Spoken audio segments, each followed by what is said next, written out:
මේක මහා අපරාධයක්නේ. කිසිම බලධාරියෙක් එන්නේ මේ ගැන කතා කරන්නවත්. මෙච්චර මිනිස්සු අසරණ වෙලා ඉන්නවා. ඒත් ගාණක්වත් නැහැ. දැන් කාටවත් කියලා තේරුවක් නැහැ හාමිනේ. ඊයේත් සෝමාවති අක්කයි අයියයි ග්‍රාමසේවක හම්බෙන්න ගියා කිව්වා. මන්නම් කියන්නේ අපිටම තමයි මේකට විසඳුමක් හොයන්න වෙන්නේ.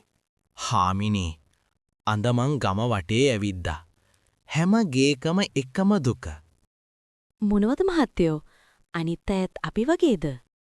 ඕ හාමිනේ සෝමදාස මාමගේ ගෙදර දරුවෝ තුන්දෙනාට උදේට කන්න දෙයක් නැහැ. අනේ පව්. ඒ අම්මත් හැමදාම දරුවන්ට බත් කන්න දීලා අන්තිමට ඉඳලා කන කෙනා. නන්දාලගේ ගේලග ලොකු වැවක් තිබුණ නේද? ඒකත් දැන් හිස්. මිනිස්සු වතුර ගන්න දුර ගිහින් එන්නේ. ඒ මහන්සිය අපිට විතරක් නෙමෙයි නේද මහත්තයෝ? සිරිපාලයාගේ දරුවා ලෙඩ වෙලා වතුර පිරිසිදු නැති නිසා ගමේ කුඹුරු ඔක්කොම වේලිලා ගිහින් ගොවියෝ අසරණ වෙලා ඉන්නේ දැන්. වැඩක් නැති නිසා දවස ගත කරන්නත් බෑ. අපිත් හේන පැත්තට ගිහින් යමුද? බලන්න දෙයක් නැතත් ගිහින් යමු. ඒක හොඳයි. අපි ගිහින් ඉමු. එකමත් එක කාලෙක ලස්සන ගමක් තිබුණා. මේ ගමේ හේන ගොවිතැන වගේම කුඹුරු ගොවිතැන් කරගෙන මිනිස්සු ජීවත් වුණා.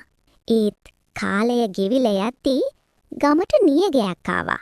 එළවලු වගේම ගොයම් ගස් සීරම විනාශ වෙලා වතුර බින්දුවක්වත් බොන්න නැතුව හිදිලා ගියා. අනේ දෙවියනේ. නියංගේ අපේ බඩට විතරක් නෙමෙයි දරුවන්ගේ ජීවිතත් ගන්නවා වගේ. ඔව් හාමිනේ. ඒ නිසා තමයි අපිත් මෙතන ඉඳලා කෑමත් වතුරත් හොයගෙන යන්නම වෙනවා කියලා මම හිතුවේ. ගෙදර ගිහින් අපි කල්පනා කරලා බලමුකෝ මොකද්ද කරන්න කියලා. හාමිනේ බණ්ඩක්කා මිරිස් වම්බටු ඔක්කොම හීන වෙලා.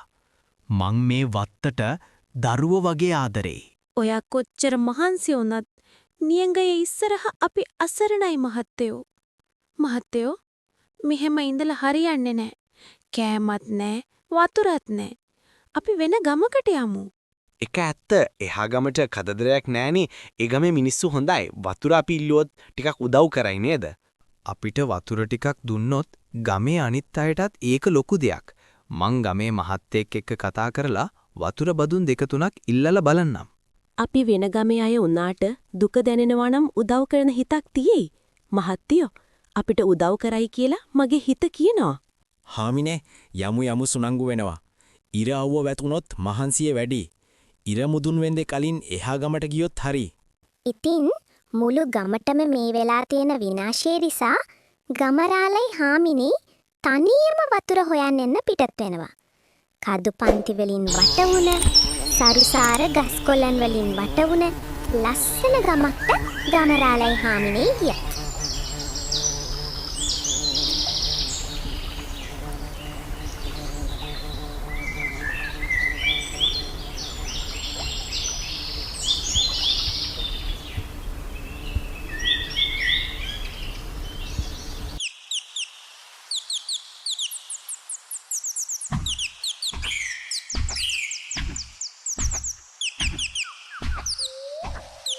ගමේ වතුර ඕනි වටත් වඩා හැම තැනම තිබුණා.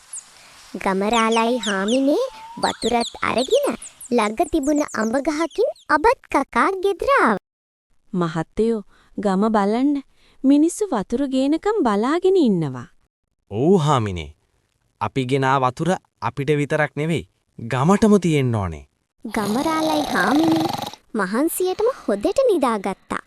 ඉතින් හාමිනේ එහා ගමෙන් කකා ආපු අඹ ගෙඩිය කාලා මිදුලට විසිකලා.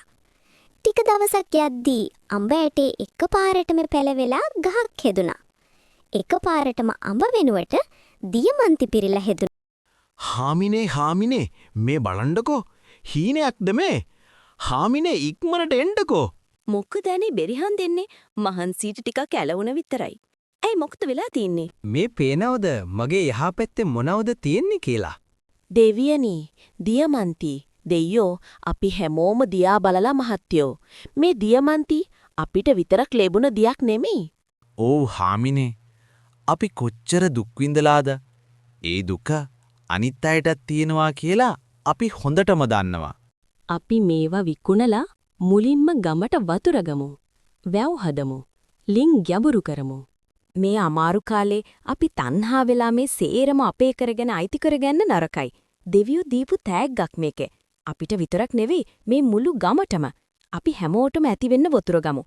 කන්න බොන්න ඕනි හැමදේම ගමු අපි. ඒක ඇත්ත. මං ආයේ මගේ හේන් වැඩ ටික පටන් ගන්නවා. තව විනාශ වුණු කුඹුරු වල ගොවියෝ ඔක්කොටම උදව් කරන්න ඕනේ. අපිට ආපහු නැගිටින්න පුරුවම් හාමිනේ. ඉතින් ගමරාලයි හාමිනේ සේරම දියමන්ති විකුණලා මුළු ගමටම ඇටි වෙන්න වතුර ගත්තා. ඒ වගේම කුඹුරු හේන්වල වැඩ ආපහු කරන්න පටන් ගත්තා. මුළු ගමම ආපහු වතුරෙන්, ඇලදොලෙන්, ගස්කොලෙන් පිරීලා ගියා.